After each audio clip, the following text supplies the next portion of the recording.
Hey, how's it going, guys? So, second video, and this is going to be a video that will be first among three videos dealing with sugar. Now, you're going to find this to be very important. This will explain your heart issues. This will also partially explain some of the water retention issues, but mainly the heart issues. This will also explain why I said mom has type 2 diabetes, and so does dad, so do I.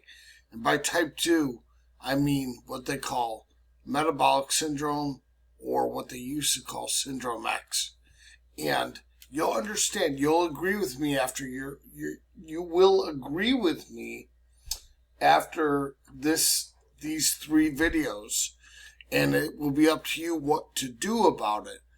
I know you'll agree with me because I'm going to give you the facts and I'm going to show you some evidence. And you're going to understand why some of the things I say is what I say. One of the things I said in my last video was that most adult Americans at this stage of the game have a form of diabetes. Now, the diabetes form they have is type 2, which is often called the one that's triggered at some point in your life. It's not genetic. Okay, what is it triggered by? We're going to get into that, but I'm not going to be too complex. This is going to be really easy to understand.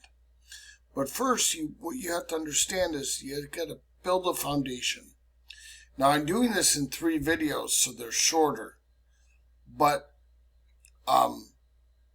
at the same time, by the end of them, you're going to understand the subject way better. And it's going to make sense. And you can do your homework, and you'll find out that everything I say is true. I'm going to show you pictures. I'm going to write stuff down. I'm going to give you evidence. And I'm going to be logical and reasonable, just the way I was in my first video. In my first video, I made it sound like we should barely eat vegetables and barely eat fruit. And to a certain extent that's true, but it also kind of depends on your lifestyle and your age, where you live in relation to the equator, how much insulin sensitivity you have, all that stuff are things taken into account. And the more insulin sensitive you are, the more active you are and or younger, those things actually allow for you to have more sugar in your system. In fact, it's natural for babies to have a hyper amount of sugar in their system with a hyper amount of insulin, which is called insulinemia, or a large amount of insulin in your blood to store sugar. That naturally happens, and it's supposed to be that way because the way God built the body was when a baby is supposed to develop, it's given a lot of sugar in the form of lactose from the mother's milk. That sugar, or lactose, is sent throughout the body and distributed by insulin, stored as fat from the sugar lactose, and then the baby fat is used to burn and create muscle from fat and protein. So, a baby's supposed to have a higher level of sugar and insulin in the blood in their early toddler life so that they can have baby fat, which means baby fat is necessary for development, and it comes from the sugar and milk. Look at that. So, I have a very high view of sugar. I have a very high view and a very I value sugar. In fact, I love sugar. I love it. I love it so much. I love it so much. Because if it wasn't for sugar, we'd all die. I hate to sound crazy, but the body creates gluconeogenesis, it's called. It creates sugar to regulate it so that we have a certain amount in our blood. We need sugar in our blood or else we would collapse right away. That's why Emily couldn't have too low of a sugar amount when she had her sugar crazy problems. And that's why we can't have too high sugar. In other words, it needs to be highly regulated, and it needs to be in the blood, and it needs to be a part of life. Sugar is a good thing by nature.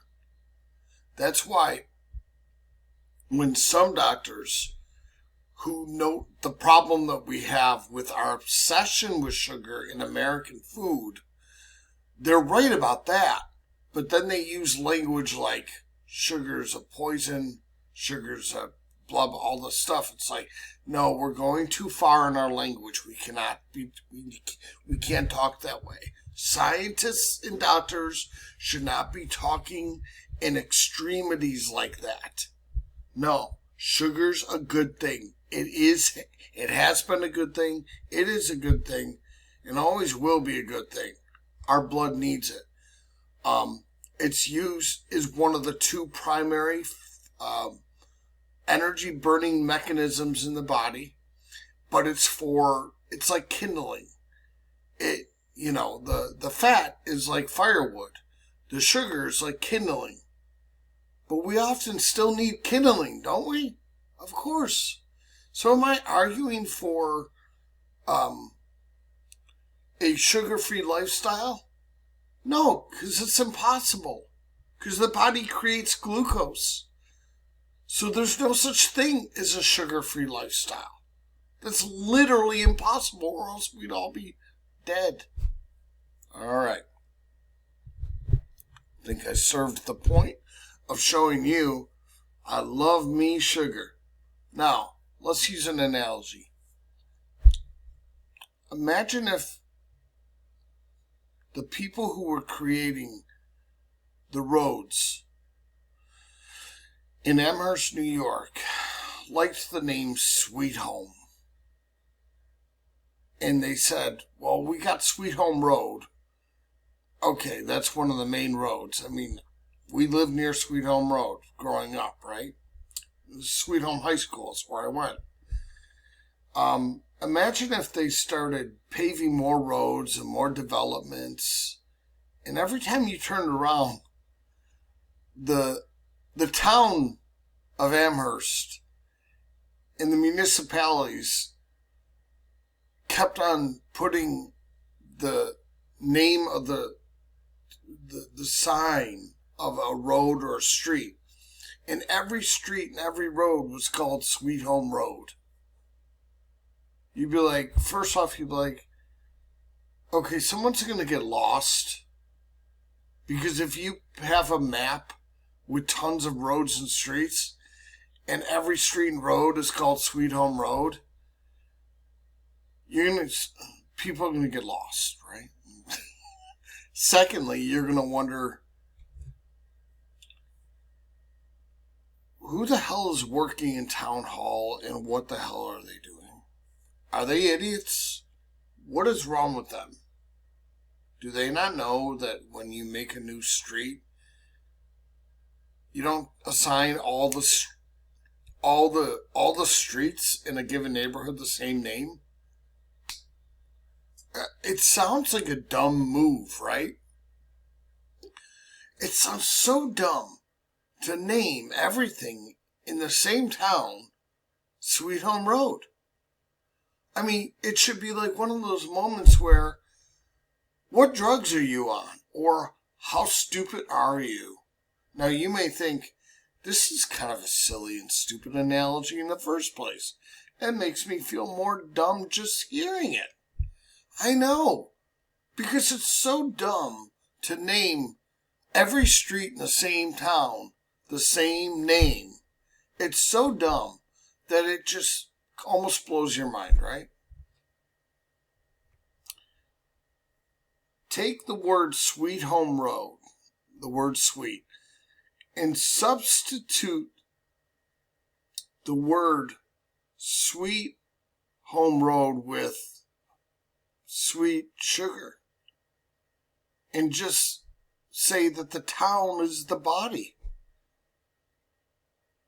And then look at the town hall and realize town hall is the government and the corporations. And they just keep on putting sugar everywhere. In other words, every time I turn around, there's more sugar. More sugar. Now, keep in mind, the beginning of this video was, I love sugar. But I don't worship it. But my argument is, the corporations do because it makes them the moolah. And that's a whole other can of worms we're not going to get into. I'm going to give you evidence of this, though, and you're going to see exactly what I'm talking about. But first off, what we're going to do is we're going to quickly look at I'm going to put my glasses on. I'm going to put my tablet down. I'm going to get right into the, I'm going to minimize this. We're going right into my computer. There's my tablet, okay? But we're going to go into this picture right here, the food pyramid. The classic, that's the classic food pyramid. That's the updated one from RFK. This is much better. The RFK version is much better than the classic. But let's just break this down a little bit. Right here at the bottom, the most amount of food according to the 1970s and 80s corporations and government, when they ignored the actual scientists who said we're going to have a diabetic problem in America in a generation if you pass this. They were warned about this and they still went through with it. Why? Because these on the bottom of the food pyramid are all grain based. Grains are seeds of grasses. That's sugar. Okay. So you would think, well, if that's the case, all we got to do is have less of this. But notice the ideal diet I gave in that first video was a larger percentage of the things that help our muscles grow. In other words, we're closer to animals than we are to plants. That makes perfect sense. So the meats generally have a denser amount of fats and proteins. And those two things are perfect. They come as a combo unit in nature. There is no actual, we have dietary needs for fat and protein. There literally is no actual dietary need for carbohydrates. Now, why? The body already creates carbohydrates called glucose. It creates it through gluconeogenesis. The body can make its own sugar. So you don't have any dietary need for sugar. So any fruit or vegetable or grain that you do consume is already sugar on top of what the body already naturally creates. Now, that's not necessarily a problem. But you're going to see how problematic this really does get. You'll see. I'm going to show you. Because down here, you have a natural sugar from the grain, carbohydrates coming through the grain that cause the bread in the flour to make the dough and all that stuff. And then in some breads, they add more sugars on top of the natural sugars of the grain. So they'll add cane sugar. If you have cereal over here, you have the natural sugar of the grain, and then you'll have the sugar of the lactose in the milk, and then you'll have the sugar of, let's say you're eating Lucky Charms, the sugar of the lactose sugar, the grain sugar of the flakes of Lucky Charms, and then they add marshmallows on top of that, which are sugar bombs. Okay, they're literally pure sugar. So it's milk with sugar in it, grains with natural sugar, marshmallows which are sugar bombs. Okay, some people will add fruit to their cereal, and if you have something like Banana Nut Crunch with added bananas or added strawberries, you have the lactose sugar, the natural grain sugar, the added sugars in the cereal where it says added sugars, and then you're adding fruit on top of that. That's 4 layers of sugar. Now you may say, okay, that does sound a bit much, but our body can handle it. It already has glucose in the blood, and I've been doing some stuff like that all my life. And so have a bunch of other Americans. And look at how much chronic illnesses we have and chronic diseases we have. And the more I talk about this, the more this is going to make sense. I promise you. So am I saying that natural sugars are bad? No. Once again, glucose is good. The natural sugars in vegetables and fruits, which I'm circling right here in this original food pyramid, those natural sugars are good because they come with other things package the sugar, called fiber and the other nutrients that are in those natural plants. So these sugars are slowed down because of the other things that are in the fruits and vegetables. They're slowed down from entering the bloodstream and causing sugar spikes. Okay? And in one of the other videos on the sugar series, I'm going to talk about sugar spikes. I call it the sugar traffic jam. We're going to get into that. You're going to see exactly what is happening and how it causes heart issues. Anyways, but natural sugars are good, and they come in a very specific proportion or ratio to what they are packaged by. So when we start isolating sugars and then adding them to other foods and then having 4, 5, 6 layers of sugar in the same food and having similar meals that have those multiple layers of sugar in the food, we might be spiking our blood sugar too much. In fact, we are. I know we are. Now, let's be clear. You might say, no, we're not. We're not spiking our blood sugar too far. We can handle it. They knew what they were talking about when they went, look at this. They knew what they were talking about. Bread, cereal, pasta, rice, all this stuff down here, the grain family. This is all natural because grains come from the ground. Yeah, so does water. But if you drink too much water, you kill yourself. Come on. Too much of a good thing is a bad thing, right? So, number one. And number two, let's be clear. We need sugar to live. So, God, thank you for sugar. But we also need to be smart about it because, God, thank you for chainsaws, but please help me to be smart enough to use them the right way so I don't accidentally chop off my hand. I gotta be very careful with a chainsaw. In the same way, I gotta be very careful with sugars. Because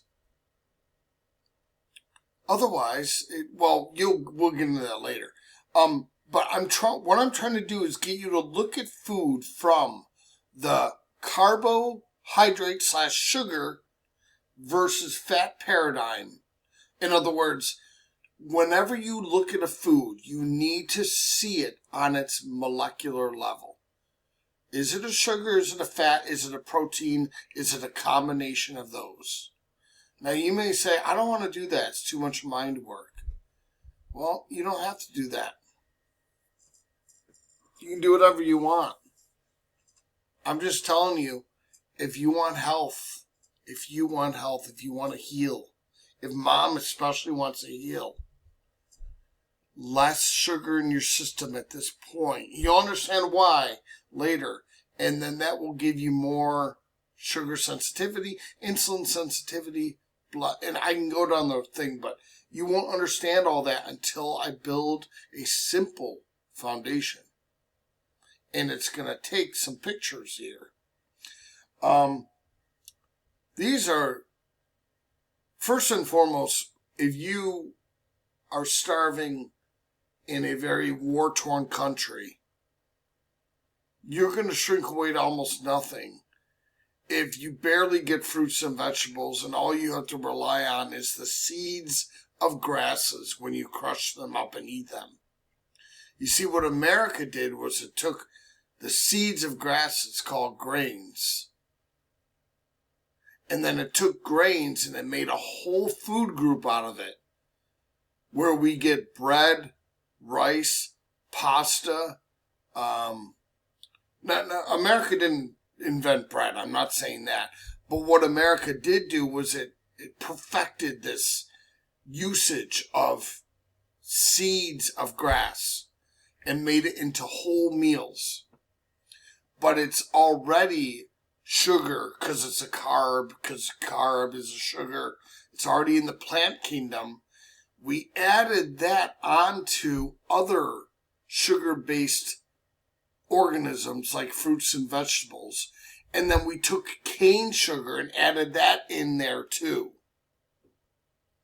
And called that a nutritious meal because it's on the food pyramid. Okay. The last piece of evidence I show you should drop your jaw the way it did for me.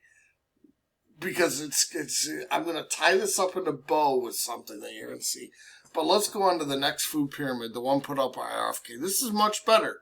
This is a lot closer to what you and Dad, or Dad, you and Mom are doing. Notice they inverted it, so there's a lot less grains or seeds of grasses. So there's already less sugar in the diet. At least less. The sugars that come with this food group often have layered forms of sugar in those meals.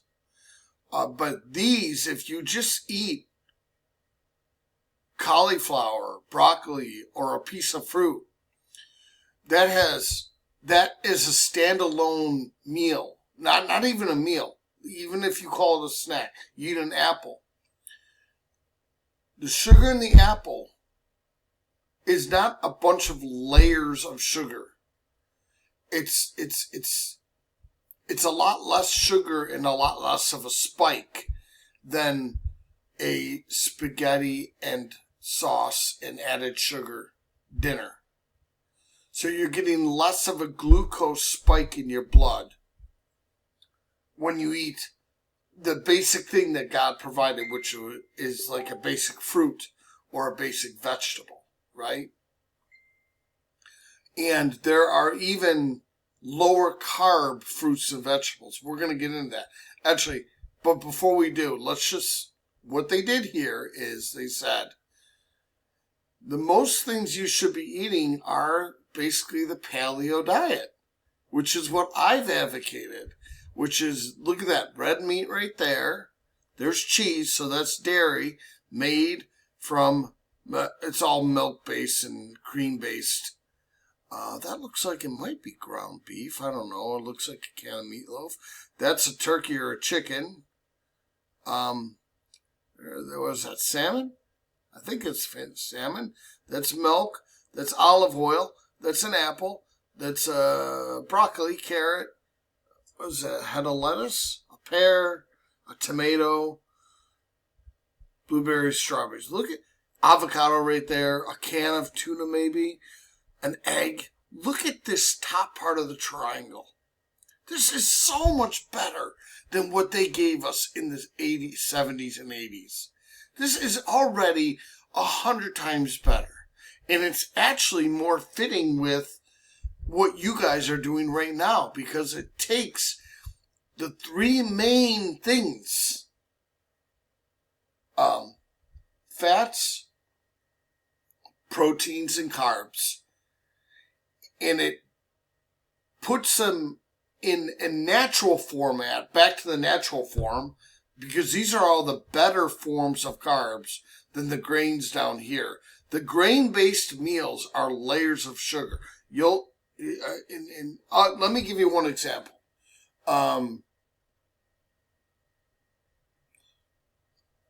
Spaghetti dinner. Sounds nutritious. It's not, unless you add meatballs to it. The meatballs are the only thing in a spaghetti dinner, or the meat of the meat sauce, because it's got red meat in it. Otherwise, it's got the natural sugars of the tomato, plus other things in the tomato that are good for you naturally. But you're better off just crushing up your own tomatoes and then making a sauce out of that without adding sugar. But usually all the spaghetti dinners that we eat in America are layers of sugar. So, once again, if you don't even have meatballs or meat from the meat sauce, you don't have any red meat, all you got is layers of sugar. It's a sugar meal. Because it's a carbohydrate-based fruit known as a tomato. We think of them as vegetables, or technically tomatoes, whatever.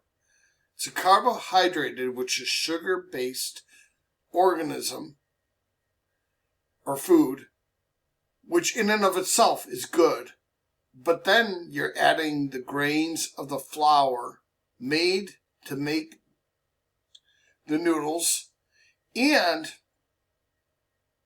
in the sauce, many American households add sugar to the sauce. I was surprised when I found out that even people at home add sugar to their spaghetti sauce. Why would you do that? Why wouldn't you add more garlic? If you're going to add a carbohydrate that is a sugar, you might as well add more garlic, because it's more medicinal than an isolated cane sugar extracted from sugar cane. So, anyways, point being is, you would think spaghetti dinner is pretty nutritious. Well, it's got nutrients in it because of the tomato. But by and large, a lot of noodles are empty, what many people call empty calories. And it's really not the most nutritious meal. What makes it all the more nutritious is adding red meat to it. Because the density in the red meat of all the nutrients needed for the muscles of the red meat and ruminant animals are in that animal tissue. And when you ingest it, it goes and it's used by your body for your muscles. And you're a mobile creature, not a plant creature. I know this has got to be starting to make sense a little bit. And once again, notice I'm not speaking bad. I'm glad that they did this, because what they did is they took some really good sugar-based organisms like fruits and vegetables, and they said, we're putting those at the top as opposed to grains. The people that did this, they should be ashamed of themselves. I think it had to do with money. The fruits, if you're going to make a choice between fruits and vegetables versus grains, choose fruits and vegetables every day of the week over grains. For two reasons. In nature, fruits and vegetables come readily edible. Right? Think about it. It's prepared for you by God himself. He's the one that gave us an orange tree. Once the oranges ripen and they're ready to be eaten, they're right there for you. Pick them off. What about an apple? Same thing. It's right there for you. Grains, on the other hand, they're a whole different story. Cows are not even supposed to be eating grains. They're supposed to be eating the grass. Basically, grains are unripened grass because they're the seeds of grass. And grass is ripened grain. It's grown grains. And if it gives cows problems, because the cows that are grain fed, they have more health problems. The ones that are fully grass fed are healthier. Because they're supposed to, just like us, we're supposed to have ripened fruit, not unripened fruit. In other words, foods need to go through a certain process before they're digestible. That's the way God created things.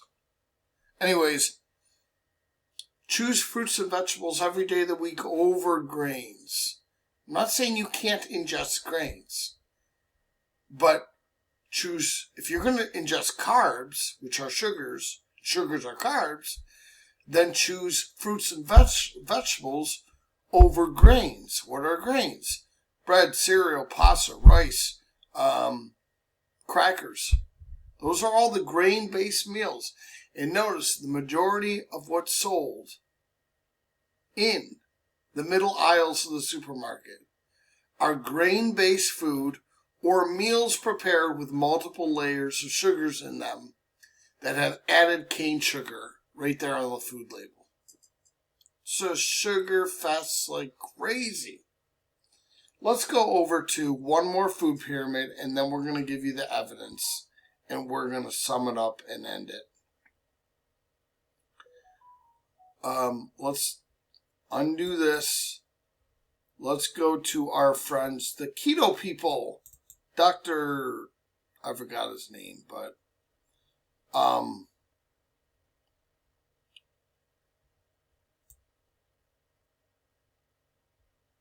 this is even a better food pyramid than the one that RFK's Department of Health came out with. Now it says for people with metabolic diseases.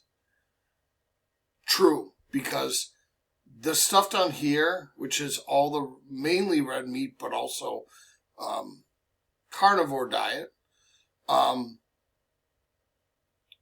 that has been known and proven, and they're actually doing it in certain hospitals right now, the carnivore diet, to heal chronic illnesses like RA. And it's been proven with people's personal stories. Dr. Jordan Peterson, well-known political commentator, and his daughter, Mikhaila Peterson, were healed by eating only red meat for a couple of years from all their diseases. Now, I'm not going to explain why that happened. Okay? But suffice it to say, they eliminated all carbs, and then now Mikhaila is able to reintroduce some carbs back into her diet without having any problem. But she needed to heal first.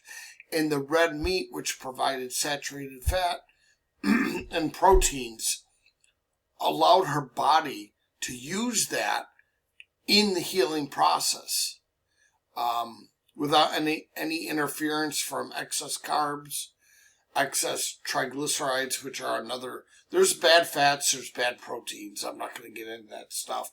I want to make this simple enough. But let's go back to this. Okay, look at this. This is awesome food pyramid. This is a keto food pyramid, but and what does keto mean? Keto refers to ketosis or ketogenic diet, and there was a Dr. Keto. He's the one that wrote a book about this in the late 80s or 90s, and he made the, I think, 90s, and And he made the argument that we've gotten food all wrong. He was right. The corporations and the federal government got it wrong, and they popularized that original food pyramid, and it's disastrous. The food pyramid RFK came out with, way better. It's paleo diet. But this is even way better. This is something I would highly advise even more. I don't know who came out with this. I don't care. All I know is this takes into account not only the need for organic natural food, but it then takes into account the need for fat and protein as the basis for creatures with our bodily structure. You know? So it doesn't say you can't have carbs. It says you can. Look, there's a little carbohydrated thing called a garlic right up there. One of my favorite carbs in all the world. One of my favorite sugar-based organisms in all the world. Now remember, this is not 100% versus 100%. This is not, plants and fruits, they can have fatty acids in them. And meats or muscle tissue from animals, they do have stored, they can have sugars in them, or carbohydrates in them, stored sugar in the form of sugar, called glycogen. But this is a majority versus majority, not 100% versus 100%. But fact of the matter is, though, the ideal human diet requires a majority of fat and protein over carbs, but depending on other variables, you then have a variety of how much carb intake you can take before you're causing insulin resistance. Okay? And we're going to talk about insulin resistance, what it really is. What it really is. It's easy, and once you understand it, it's going to light bulbs. So this is an awesome thing. Look at the bottom, and it's got the most. That's why I said eat 4 helpings of meat and 1 small helping of vegetables. Okay? And then later on, once you heal more, you can actually expand more of the quantity of vegetables. Now, obviously, I didn't include beans in the last video, and I just forgot about beans. But beans have a good amount of protein in them, but they also have a good amount of carbs in them because they're plant-based. But they also have a protein in them called lectin, and that's why you should always either soak your beans for multiple days or pressure cook them, according to Dr. Stephen Gundry. That will lessen the amount of lectins, kill off the lectin protein in the beans, and lectins cause inflammation in the human body. It's a bad protein. But it's made by the plants as a chemical defense mechanism. So, yes, this is complicated. When you do get into the science, there's bad fats, good fats, bad proteins, good proteins, bad carbs, good carbs. So when I'm talking in these general terms, I'm still being responsible, having in the back of my mind all the little caveats and nuances and stuff. But I don't want to give them too much to you guys, because I want you guys to get down this basic. You don't need to know all that. You just need to know the basics. And this food pyramid's awesome. So, and I can give you a copy of it if you want. But it does include carbohydrates. Look on the left there. It says low carb fruits and vegetables, as opposed to a higher carb. And how do you know? Look up the glycemic index. That'll tell you how much blood sugar levels are raised when you eat a certain food. That's all science-based. But they say right here, the keto is 20 to, what does that say? The low carb diet is less than 130 grams of carbohydrates in a day. But the keto diet is 20 to 50. Now, in the last video, you might not remember, I recommended less than 20 based upon some of the things. Less than 20 grams of carbs in your diet. But if you can't do that and you just need a little bit more carbs, start out here, low carb. Wean yourself away from higher carb amounts, that is higher grain and higher added sugars. And we'll talk about that a little bit more for you to understand how to do that. And go, work towards a low carb diet. And then once you're comfortable with that, work towards a keto diet. And then once you're comfortable with that, if you need the weaning off method, not quitting cold turkey. Once you are comfortable with the keto diet, then you could possibly do the carnivore diet for a couple of years. And in that state of the carnivore diet and even the keto diet, you're in ketosis a lot more and your body's burning more fat, and it's used to burning fat, not sugar, which will make you less hungry, give you less blood sugar spikes, and cause less cardiovascular problems. You'll understand the connection and link between the heart and sugar once this series is done, but I'm building a very simple yet necessary, awesome foundation to help understand. Okay, so let's get out of this. Wait, let's actually go up and look at our little friend. Can I show you my friend? This is one of my best friends. Right here. Look at that guy. Look how wonderful he is. He's just sitting there. And the stuff inside him besides the sugar, which is not bad, it's a natural sugar in the garlic. And he's got this thing called allicin. So when you break open that garlic, that chemical kills so much parasites. It gets rid of so much bad bacteria. It's antifungal. Oh my gosh, how glorious this sugar-based vegetable is. I revel in the awesomeness of garlic. Is that an onion? Maybe it's an onion. Where's the garlic? I don't know. Garlic and onion, similar, right? Well, one more thing before we go off. Wait, look at this. What does it say over here? Starchy vegetables. So there's a lot of starch, complex, which is a more heavier or complex sugar in the onions. But don't worry about that. It's not like you're going to be eating onions or garlic a lot, because garlic is so small, but it's so potent, you don't need a lot. And onions, it's so strong, you don't need a lot.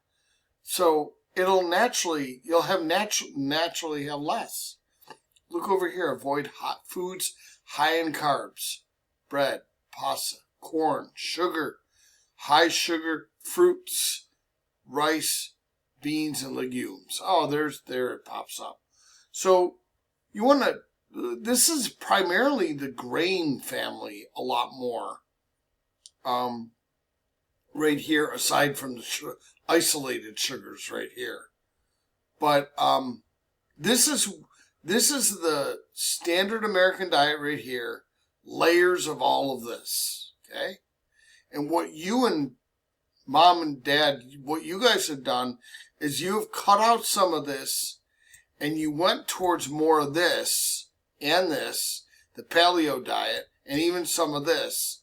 And you've already gone down the road of eating less layers of carbs in your diet.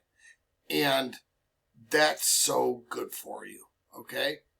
Let's get out of this third food pyramid, the ketogenic food pyramid. And let's go to a couple pictures with the evidence that should drop your jaw and then I'm going to tie it up in a bow and conclude it. Let's go to my tablet. Oh, it's already open. I just got to turn it on. There it is. We're going to go right into... This is a funny thing. I created this with AI. Look at this. Look at this. They're having an intervention for the Statue of Liberty, which represents America, right? And the family and friends have all gathered around to talk. They have their papers ready. They have their speeches ready. And they just want to get across to their loved one. America, or Lady Liberty, we really need to talk.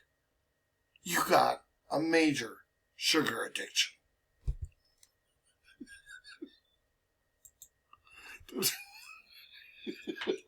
I made that with AI. I did. I typed into AI, make a picture. I gave the commands and it created it. Oh, it's so funny. It's so funny. And it had, Lady Liberty, America, we're now, this is all like candy sugar. By the way, have you ever wondered why some people can eat tons of sugar and not get fat? And then other people eat one slice of bread and gain a pound? By the end of this series, you'll be able to know why. I'll be able to tell you why. Because in one of the videos of this video series about sugar, I'm going to explain in a very simple analogy how sugar is stored. And you'll then fully understand it's why some skinny people can just keep eating candy and not get fat. You'll understand. But trust me, even those people are still doing something very bad to their health, even if your eyes can't see it. And you'll understand that too. Now, let's go back to the tablet. Turn it back on. We're going to go down. This is the evidence that should drop your jaw.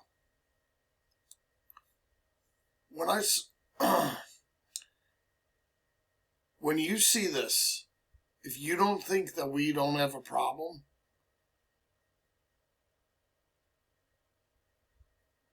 you're brain dead. Let's go down. So first off, I love me some brown sugar. If I opened that package of Domino brown sugar up, you think I'm not tempted to have a spoonful of it? Hell yeah, or heck yeah, sorry. I love brown sugar. I adore it. It tastes so good. So this isolated brown sugar, often used in baking, awesome. Now, let's go down. Let's just kind of look at the side of the food label. Look at that. What does it say? The ingredients. Brown cane sugar. Anything else? I mean, up above it has... Oh, wait, you know what? I should have taken the picture of the whole thing. The percentages part. But I wasn't trying to deceive anything. I wanted to look at the ingredients. And, but look. Brown cane sugar. Now, I want to ask you a question. Let's say you're baking cupcakes. You're like, listen, I've been eating really healthy and I lost 58 pounds. My health is doing much better. Stored sugar is being burned the fat that it became is being burned.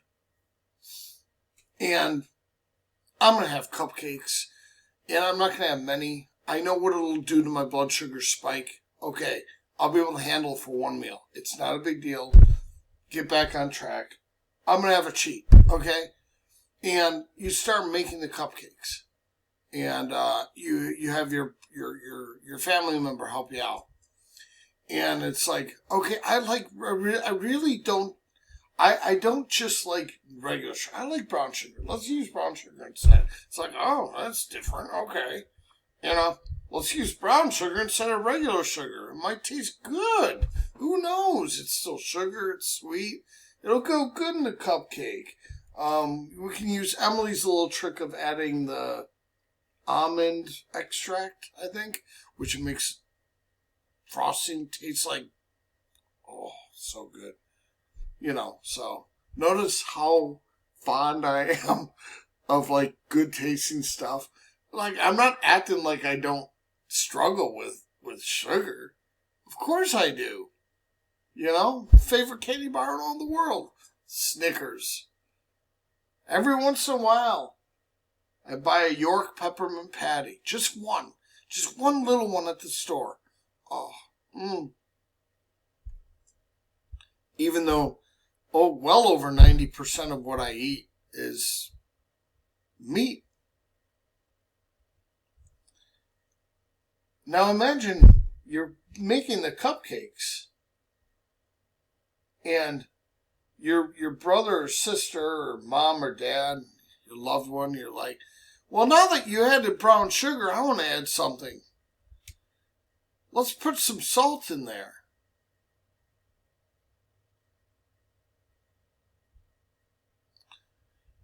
Okay.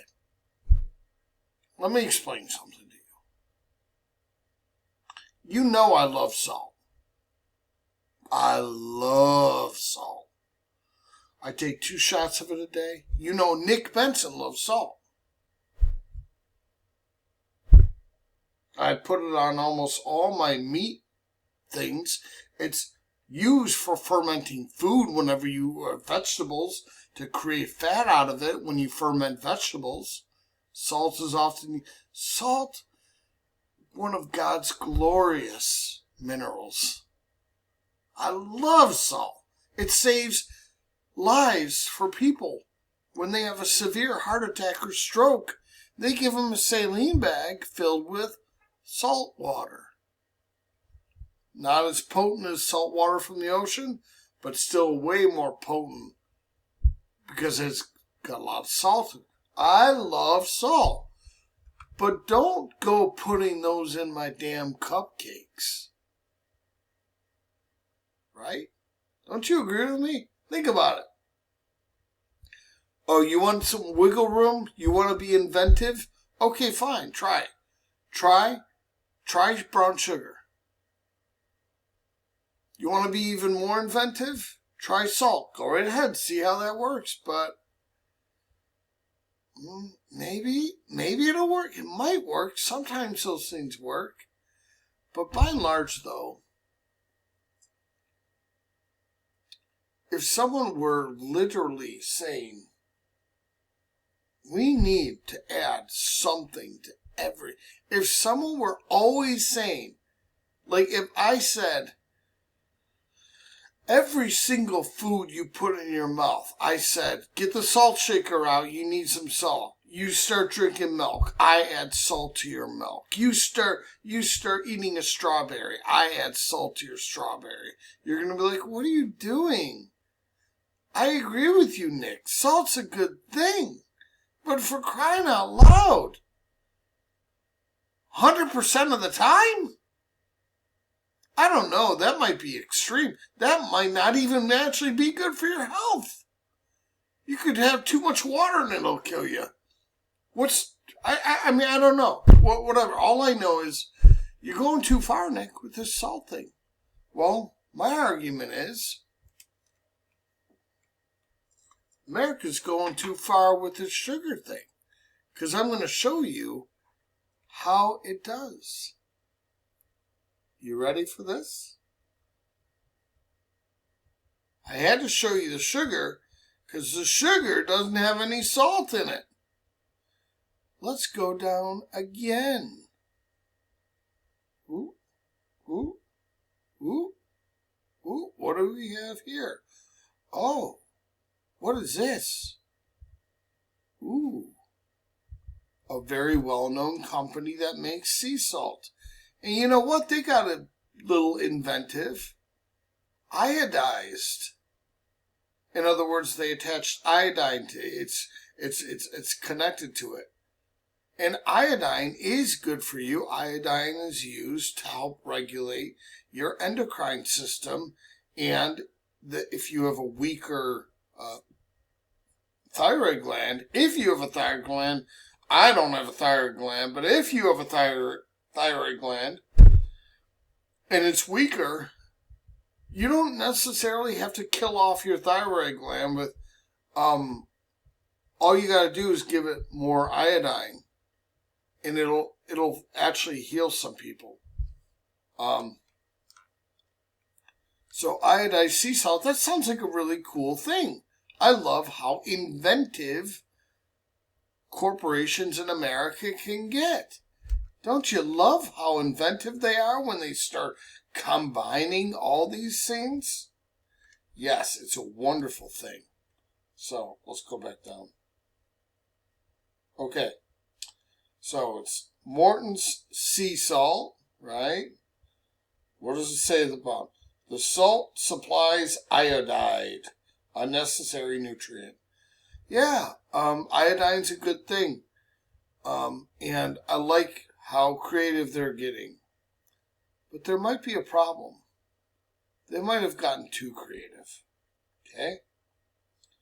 There's the other part of the bottle. Let's look at this.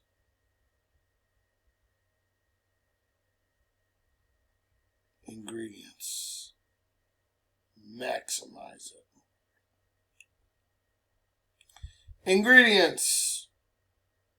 Sea salt, dextrose, potassium iodide, sodium bicarbonate, yellow prussiate of soda, and anti-caking agent. So first and foremost, this is supposed to be salt.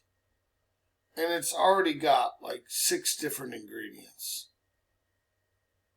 They don't mind advertising iodine by calling it iodized salt. But there's like 3 times the amount of ingredients. You know, you would think maybe if it's iodized salt, all you got is iodine and salt, right? It's iodized salt. So it should be 2 ingredients. No, it's 3 times that amount. And I'm not going to get into the other ones, but I will get into one more. Sea salt. Look at that second word right there. Dextrose. Anytime you see an OSE at the end, glucose, fructose, lactose, OSE at the end in the food world is sugar.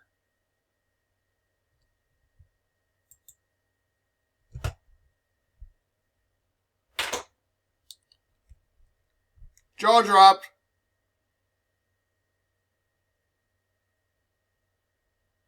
Now remember when I said, why would you add salt to a sugary based baked meal like a good cupcake? You might have gone a little off the wagon.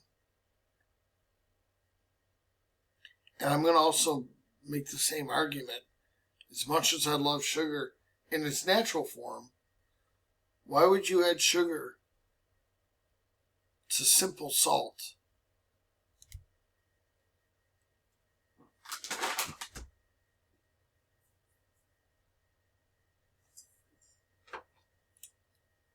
Okay. This calls for it. go back to my tablet. Corporations of America, federal government, food industry, and plant-based enthusiasts, some of which caused the original food pyramid, with layers and layers of sugar in most meals. I'm going to have to say, Lady Liberty, you have a sugar addiction.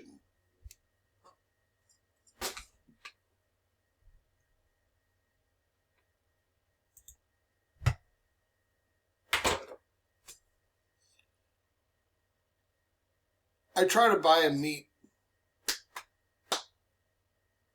What's in it? Ingredients. High fructose corn syrup. I've been known to start cussing in the grocery store. Not like real loud, but just like to myself, like, the hell are they doing? Why are they adding fructose corn syrup to this? They don't need to do that. Idiots. Now you might say, Nick, you're making a mountain out of a molehill. You're making a mountain out of a molehill. No, I'm not. You don't need to add sugar to salt. Number one.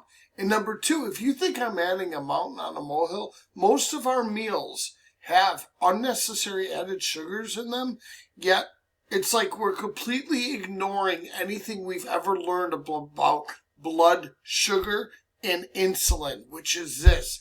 The body itself values sugar, but it also says it should only have so much of it at once. Otherwise, it causes not only what I call a diabetic event, where you have heightened blood sugar levels, which often cause a blood sugar spike, which makes people very tired. And then, there's no such thing as a fat spike, by the way. I don't know if you know that. And when mom gets tired after meals, even if she eats meat, it's not because of a fat spike. It's because of she's running on fumes, and metabolizing food requires energy, and she runs out of energy right away the moment the body is triggered into metabolizing food. But it makes it even worse if she's eating carbs, because the carbs will not give her as much bang for her buck. So that explains that. But Houston, we have a problem.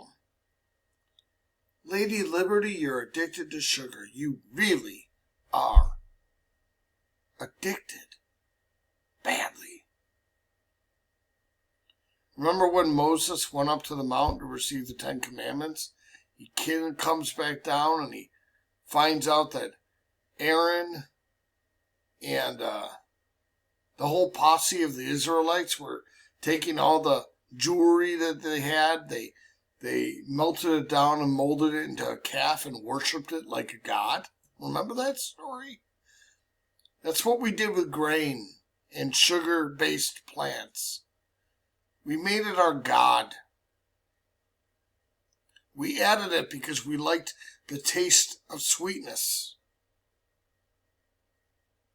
And we completely ignored the legitimate, actual good science of what we found out when we opened up the human body parts and found out that there's a certain amount of sugar in the blood that is needed, no more, no less.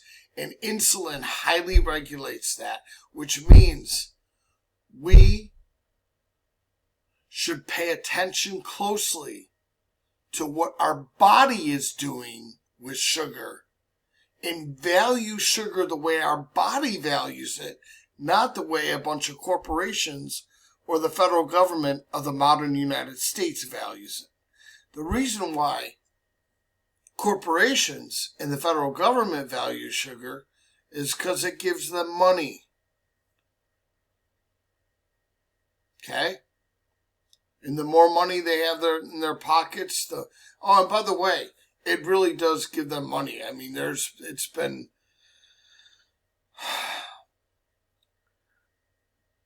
one of the produce that in agriculture, in American farming, one of the things we've had the most of in quantity that we started growing earlier on in the country was corn, maize as they used to call it. And they came up with so much corn, it got to the point where they wanted to make money off of corn in every possible and conceivable way. Corn is a part of the grain family, okay? And but they need, and it is a carbohydrate. And in fact, it's interesting because it's really not digestible, but it's kind of like a fiber. But they still needed us to be able to, they still wanted to make money off of corn. So they took corn and they made it, they extrapolated from corn all sorts of different kinds of meals from it so they could make more money. So the vast amounts of meals that you see that you can make in American grocery stores, it's not because the earth wants you to have 1,001 different kinds of meals.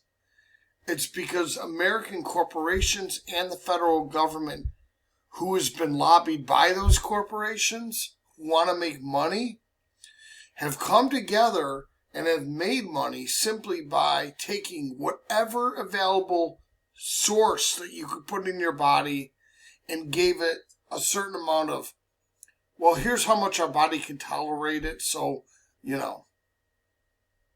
Did you know that vegetable oil was originally engine lubricant?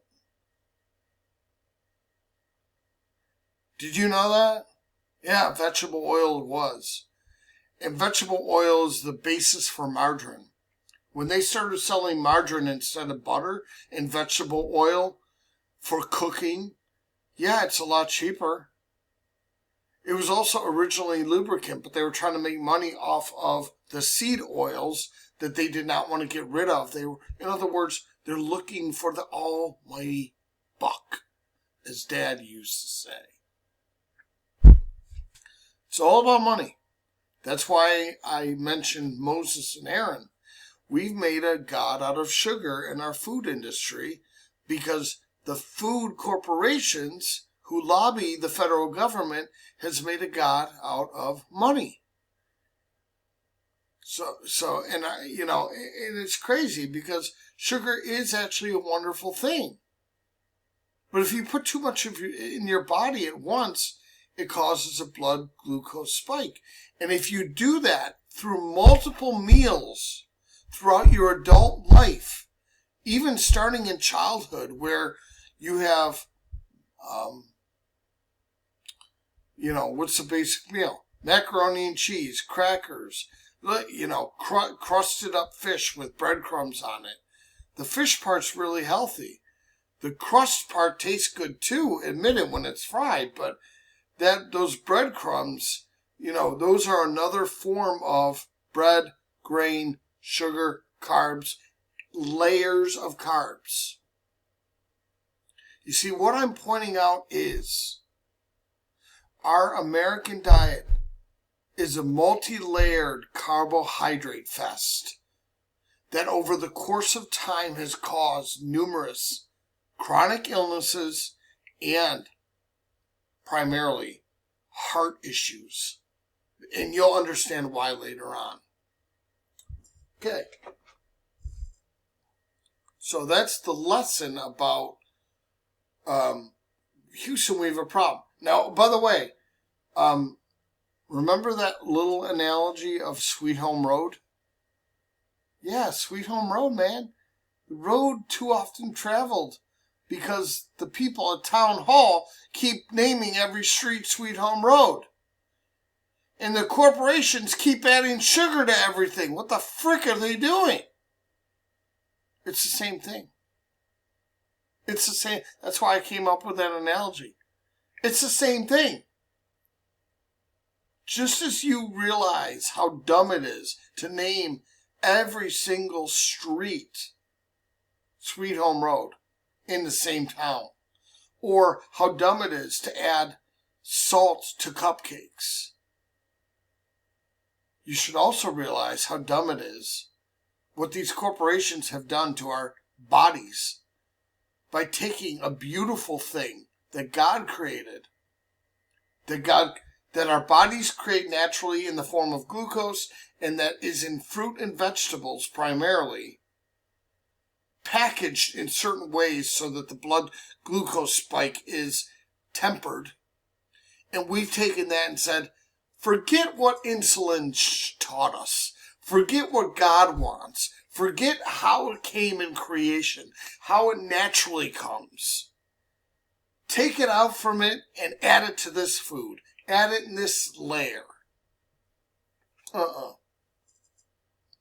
I'm not going to have multi-layered sugar bombs for meals anymore. So how have I combated this in my own personal life? Here's a few ways. Number 1. A little bit more salt in your diet regulates your blood sugar levels over time. So obviously, a little bit more salt. You don't have to do a ton, but more salt. But even more so. Let me give you 2 examples. Number 1, in order to curb away from my peanut butter addiction, I had to wean myself away from it. So, a couple years ago, I learned of almond butter, and that was a little bit healthier. I started using that instead. Then,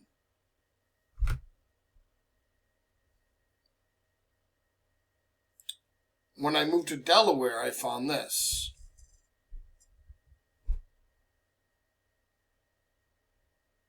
Oops.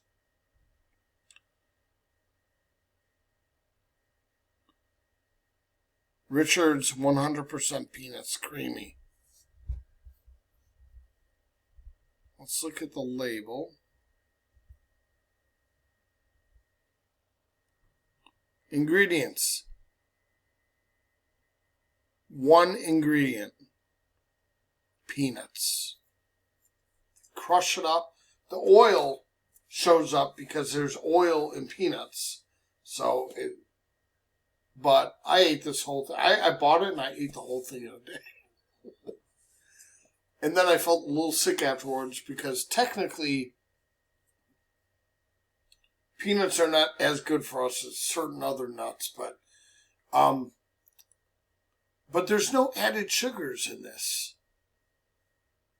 Okay? And this gives me as much of a peanut butter craving fulfillment as Jif or Peter Pan. Especially now that my tongue is more sensitive to certain ways of eating. This is sweet. It was good. It tasted good. My taste buds had a party. My body's like, I shouldn't have done that. Because I'm now at the point now where I only buy one of these jars about once every 6 months. But I bought this recently so I could show you it on camera. And when I bought it, even before I made this video today, I ate the whole damn thing. I haven't washed off the spoon, which still bears the leftover peanut butter. I'm going to wash off the spoon. Oh my gosh.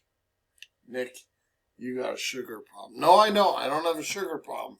But, Nick, you definitely have a peanut butter problem because, I mean, you ate that whole thing. I love peanut butter. Oh my gosh. But this has no sugars in it. Aside from any carbohydrate sugars, which are the molecular form of sugar that came in the peanuts themselves. Okay? It's the only sugar it has in it. It doesn't have any added sugars. Okay? one more way in which I have combated this problem. Mom, I told you about this, but I'm going to show you it.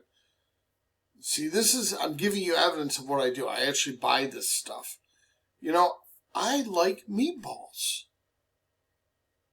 I love meatballs. I love red meat. I eat ground beef like it's my job. Kind of is. It's red meat. It is my job to eat it. I'm a carnivore. So are you. Both of you are.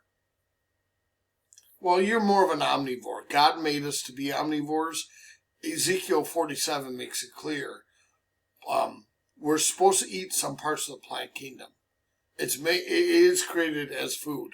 But more specifically, the fruits and the veggies are supposed to be a lower amount in percentage and primarily used for either energy, the fruit for energy, and the other parts of the vegetable kingdom for healing or medicinal purposes. So anytime you see, this is the way I kind of think of it. My meals, meat. My secondary energy, which is sugar as opposed to fat, fruit. And my medicines, veggies and herbs. That's the way I look at it. And I'll never change now. And part of the Bible, along with science, has helped me to come up with that view of the world. This has natural sugars in it. It's tomato-based. I don't like the fact that it has the preservative called citric acid in it. I'm not going to get into that, but most of this is good. Organic tomato puree, water, organic tomato paste, less than 2% of sea salt. Hopefully it's not the kind of sea salt that has added dextrose to it, but, it might be, sadly. But this has got way less sugar in it than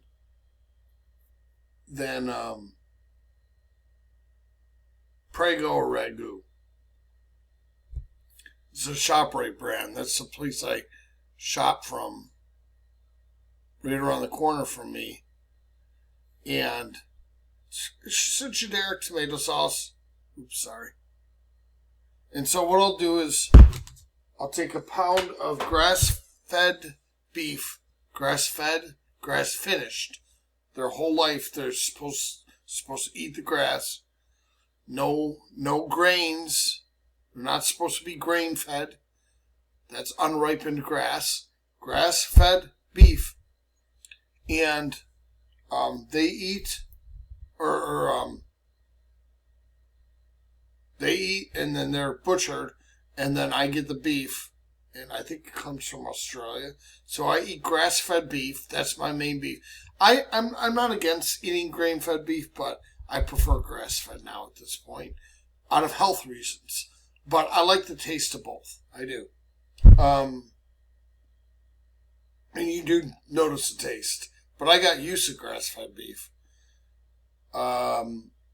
So this meal, I'll take a pound of grass-fed beef, organic, make it into meatballs, put it in my little air fryer over there, and put this sauce with it. And what do I put in this sauce? Do I put a bunch of sugar? No. I put better carbohydrates in there, but ones that don't cause as much of a blood sugar spike because they're not isolated carbohydrates or isolated sugars derived or extracted from the sugarcane plant. In other words, if I ingest carbs, they need to come as they were grown in nature. So if I ingest an oregano plant, which has natural carbs in it, I want the crushed up plant. I don't want them extracting just the sugar from the plant and then putting that in my tomato sauce. I want the stuff that came with the carb, with the sugar. You see, we got ourselves into a rut of unhealthiness because we have essentially made a god out of sugar because they worship the god of money. And then, because it was sweet to our taste, they want to make more money, so they start adding sugar to everything, along with other chemicals that make the food more addictive. And before you know it, most of the meals in America, on the American dinner plate, or even breakfast plate, cereal's atrocious when it comes to this, is layers and layers of sugar that our body doesn't need over the course of time. And over the course of time, when you do layers of sugar, your body's saying, this guy's addicted, but we need to somehow respond. So it keeps creating more and more insulin. And then you have a thing called insulinemia, which also causes further different problems. You're basically raping your body by giving it too much sugar. That's what the American diet is. And if you don't believe me, just go back to Morton sea salt. Added ingredients. Dextrose. As if it needed that. I'll never forget when I first heard that certain sea salts, there's sugars added to them. That's when I knew. I remember thinking, well, there was a couple moments in my little journey of health that were triggers of getting my mind to say, oh my gosh, I got to think about this more, I got to learn more, or oh my gosh, we have a problem. When I learned certain sea salts have added sugars to them, that was the siren in my brain going off. We've gone too far. We've gone too far. There's something wrong here. Why are you adding sugar to sea salt? That doesn't even make sense. You know, I know that some people might like a sweet and salty treat out there, and you could create something like that. But this is just a basic sea salt with iodine attached. And they add sugar to it? Why? It's not a preservative in nature. At least citric acid is claimed to help preserve tomato paste. But what's the point of adding dextrose to iodized sea salt? Other than taste and addiction. Feeding the addiction. Addiction. That must be what it was. They knew that they would make our food more addictive. Which, by the way, the bow to tie. Let me show you something.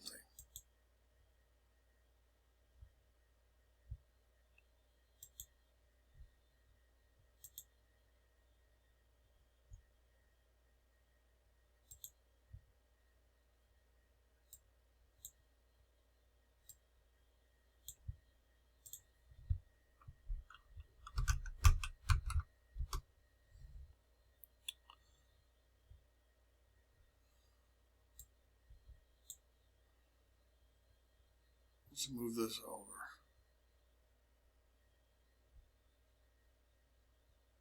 You might recognize these people.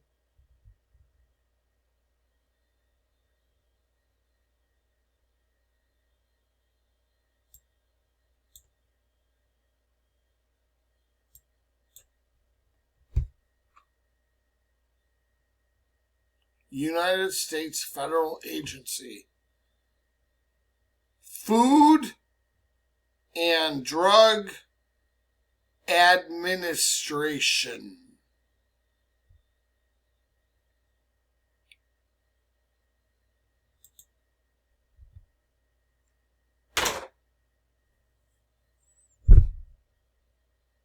You want to know what's in their mind?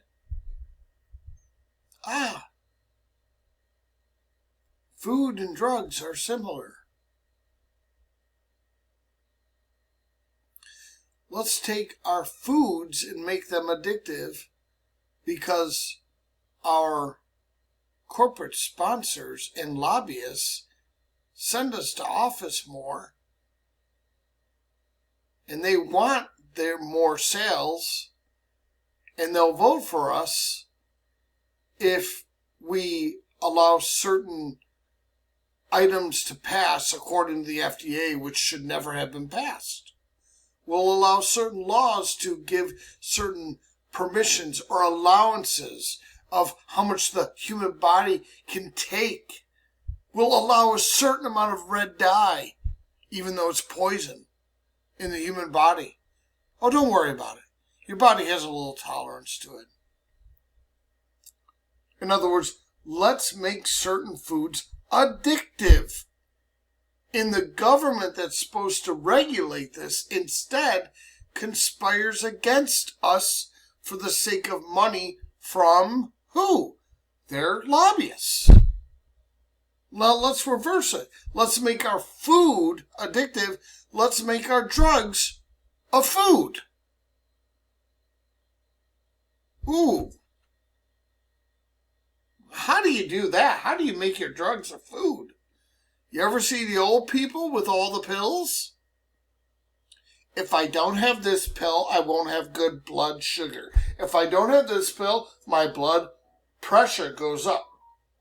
If I don't have this pill, this is what happens. If I don't have this pill, you got 10, 15, 20 pills a day. And old people nowadays are living off of 20 pills a day. Meanwhile, their great-grandmother lived off of what? Who were still alive at a ripe old age. Lived off of what? Egg, dairy, meat, some vegetables, some fruit. Let's take pharmaceutical drugs that we patented and created that we can make money off of and make it something where Americans feel they have to take or else they don't have proper health. That's called, in the mind of some, a food. Something necessary to live that you ingest in your body. Let's make our food our drugs and our drugs our food. Why do you think they're under the same umbrella? Because they're all under the same umbrella of corporate greed and the god of money. And unfortunately, they took something like sugar and involved it in their conspiracy.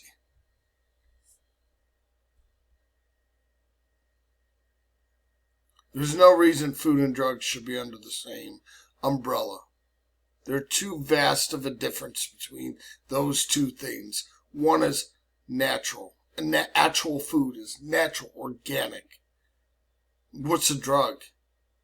It's a synthetic form of a copycat of things found in the plant kingdom. And the reason why they are able to make money off of it, they can't make money off the plant. So it's a synthetic copy, or they take the chemical of the plant, they then figure out what's in that chemical, and then they basically make a twin of it or clone it. They're able to reproduce it and then patent the reproduction as their own creation, having laws, patent laws on the specific drugs, and then make a crap load of money off of that. So this, by the way, this gets sinister. This is sinister. If you think this isn't sinister, where do you get a load of someone like Ancel Keys? I'm not even going to mention, I might never mention the guy, but he's the one that got a lot of people to start thinking, you need to stop eating high-fat food. Cholesterol's bad. Saturated fat's bad. Low-fat food's the only way to go. Blah, blah, blah, blah, blah. And that guy was a bully. A scientist, but also kind of a lobbyist and a bully. And he cherry-picked data when he did scientific experiments. And it was all for money. this isn't just conspiracy theory. This has been well documented. And I've looked into some of this stuff. And there's numerous doctors themselves, medical doctors, that would say, Nick is completely correct about this. This has happened, and there is a very narcissistic, greedy, and insidious and sinful part of the story concerning the American food industry. And it is an industry. We should not be calling food an industry, because industrialization, really? No. But it is an industry. That's what greed turned food into. How to make a quick buck for a corporation. And they used something like sugar to help them in their process. They've used other things too, don't get me wrong. I'm not just pointing out sugar, but I'm pointing out sugar because the whole thing about sugar is it leads to too much sugar, and too much diabetes leads to heart problems. And I'm going to explain how. But I needed to build a foundation to help you understand. Lady Liberty, we have a problem. We're traveling on Sweet Home Road way too often. There's too much layers of sugar in our meals. And the only way you're going to be able to combat that is if you look at every food source that goes into your mouth in terms of what it actually is. Is it a fat? Is it a protein? Is it a sugar? And what kind of any one of those three is it? Is it a good fat, good protein, good sugar? The good sugars are the ones that come packaged with other things like fiber. I wouldn't say they're, and the most good sugar is glucose in the blood created by our own body. But it needs to be highly regulated. That's why insulin was put as a messenger hormone to store sugar so that it's not roaming around in our bloodstream. Otherwise, it'll kill us. Okay? So hopefully this now makes a little bit more sense. You look at going to the store and looking at food labels maybe a little bit differently. Hopefully you're blessed by this and you were able to see that what made my jaw drop, and which was sea salt with sugar in it. That one's one of the ones that really got me. That hooked me in and got me to realize, Houston, we have a problem. We got a major issue in America, Now, later on, I'll explain why is it that in other nations, Asians can eat tons of rice without having certain forms of diabetes, or why Americans can eat a lot of sugar and not get fat. I will explain that. I understand why this happens, and I will make it understandable, but I'm getting down the basics of look at your food, realize what kind of food it is, what nature it is. Is it a plant kingdom, or is it animal kingdom? The majority of your food should be animal kingdom, but if you're going to eat in the plant kingdom, the fruit should be for energy if you're active, or know you're going to be active, or if it's a sunny day, or if you live near the equator. There's little caveats. And if you eat vegetables, eat less so, but they're still potent. Eat them as medicine. So vegetables, and eat them as medicine. Certain foods are medicine, but the organic kind. Remember, there's still foods that they spray with poisons, like glyphosate, upon farm fields. We need to educate ourselves on that. And that's why I'm glad that Dad looked into apples and only buys certain apples from a company in the Northwest. I'm like, way to go, Dad. I know it's a chore. I know it's annoying. I know, I understand. I'm right there with you. But it's do or die. And this is a warfare. And, I'm going to be clear. I'm glad that Trump hired RFK. He did a great job. He reversed the food pyramid. It looks a whole lot better than it did but I think the ketogenic one is even better. I found that online, and it corresponds much better to all the research that I've done and the homework that I put into this subject matter. So now you definitely realize, I'm not an extremist. I'm not an anti-carb guy. Let's put carbs in their proper place. And let's not worship them, and let's not worship sugar. Let's not worship money, and let's definitely not trust the FDA, because we know what their agenda is, because their actions prove it. Doesn't matter what they say. It's what they do. And their actions prove that they're just corrupt. And I don't trust their government worth a bit of beans when it comes to food recommendations. I'm going to get it all from really well-thinking scientists who have listened to every side and also do actual experiments with placebos and true experiments in science, that actually give good results, not surveys of studies from people who rub elbows with politicians. So, anyways, may you two be blessed. I committed the same error of once again having a longer video. I'm starting to realize that this content is so important that maybe you could just break apart the videos yourselves when you watch it, come back to it. But hopefully I'm making it interesting enough for you to say, this is worthwhile. This is worth my time. It's worth my time. So this was called Sweet Home Road, right? The road too often traveled, which is the sugar road.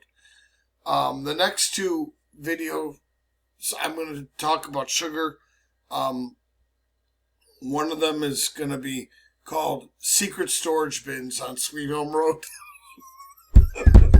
And that's about how sugar is stored and what that means for us and what that means for when you eat and what that means for your health.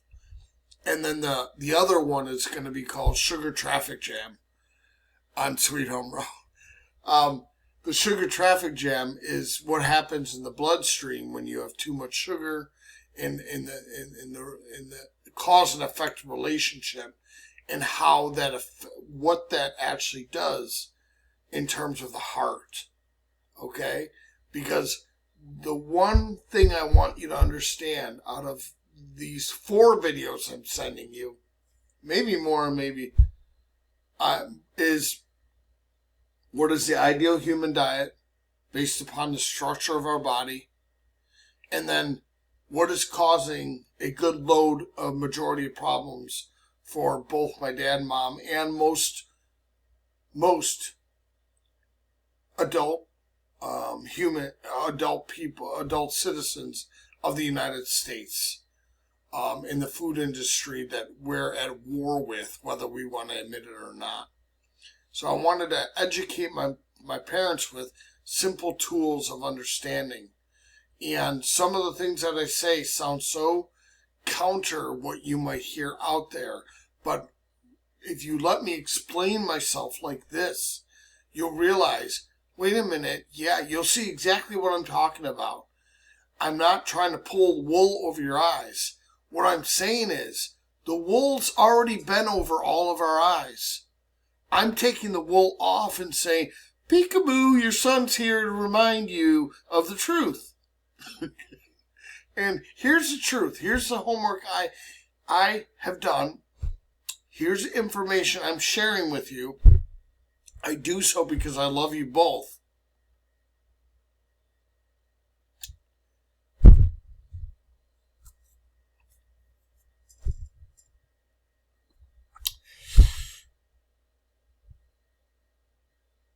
Wow.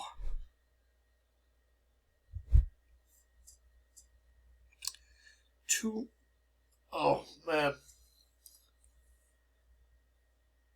Too many people have heart problems. It's caused from diabetes and over consumption of sugar. Too many people have had cancer, and whether the cancer was a parasite or a self-replicating mutated cell, both problems are caused from an over-sugared system.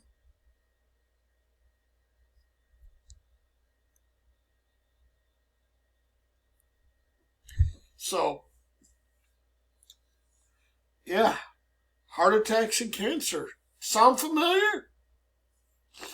You know, FDA wants you to, American Heart Association, and all these stupid agencies want you to live all long day on heart medicine, statins, blood pressure medication, and insulin.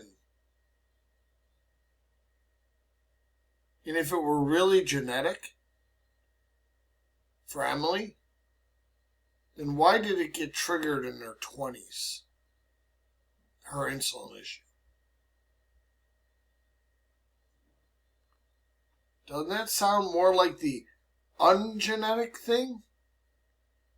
Or if it is genetic, you do realize genetics can be turned on or off. It's called epigenetics. And our lifestyle literally turns some genes off. So even if it is genetic, some genes don't have to be turned on based upon our lifestyle. So the fact that Emily is a diabetic and it was triggered in her 20s. Oh. The majority of the people out there are going to say, well, you have this for life.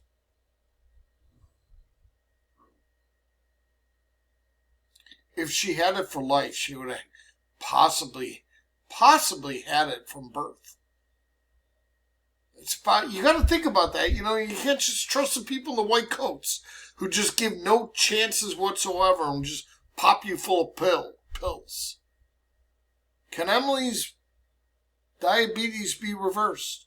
By the way, her endometriosis is another form of what? A diabetic issue. You didn't know that, did you?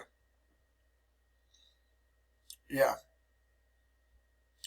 We live in a sick culture who doesn't know how to prioritize food. And I got to the point where I got sick and tired, literally, of it. And now, even though I'm 44, I'm healthier than people that I know that are younger than me. I have more energy than them. I still feel my age on certain levels, but, you know, it's our job to love God with all of our everything. Includes our mind. So, you know, Sweet Home Road, the road too often traveled. I'm going to tell you, look at your food labels. If it says added sugars, you should have a very bad taste in your mouth at this point. Realizing, Houston, we have a problem. Lady Liberty is addicted to sugar. And that's because Lady Liberty is addicted to money. Anyways, God bless you both. We are called out of those addictions. We are called out of that sin. We are called to be people of health, people of the earth. The meek shall inherit the earth. This is our home. In the right amount of animals, fruits, vegetables, and even sometimes, maybe a little bit amount of grains, but not much. The right amount of the natural stuff. That's what we should be eating. And, yeah. Anyways, God bless you both. I'll talk to you later. hopefully this has been, once again, worthwhile. I love you both.